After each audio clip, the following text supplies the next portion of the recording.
தமிழீழ விடுதலை புலிகளின் தலைவர் வேலுப்பிள்ளை பிரபாகரன் உயிருடனேயே இருப்பதாக வெளியிட்டுள்ளது. ஸ்ரீலங்கா ராணுவத்தினருடன் இறுதி நேரத்தில் இடம்பெற்ற கடும் மோதலின் போதே விடுதலை புலிகளின் தலைவர் பிரபாகரன், புலனாய்வுத்துறை பொறுப்பாளர் பொட்டுவம்மான், கடற்புலிகளின் சிறப்பு தளபதி சூசை ஆகியோர் ராணுவத்தினரிடமிருந்து தப்பி பாதுகாப்பான இடத்திற்கு சென்றுள்ளதாக விடுதலை புலிகளின் தலைவர் தான் இறந்ததாக தெரிவித்து ஸ்ரீலங்கா அரசு ஒளிபரப்பிய உடலம் தொடர்பான காட்சிகளை பார்த்துக் கொண்டிருப்பது போல ஒரு புகைப்படம் உலகத்தில் பெரும் பரபரப்பை ஏற்படுத்தியுள்ளது. ஸ்ரீலங்கா அதை முழுமையாக நிராகரித்துள்ள அதேவேளை விடுதலை புலிகளின் தலைவர் உட்பட முக்கிய தளபதிகள் அனைவரும் இறுதி நேர யுத்தத்தில் கொல்லப்பட்டுவிட்டதாக மீண்டும் குறிப்பிட்டுள்ளது.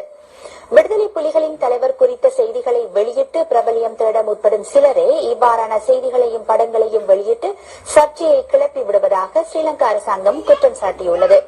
எனினும் இந்த செய்தி 1000 மடங்கு நம்பகத்தன்மை வாய்ந்தது என்பதை வாசகர்களிடம் உள்ளது.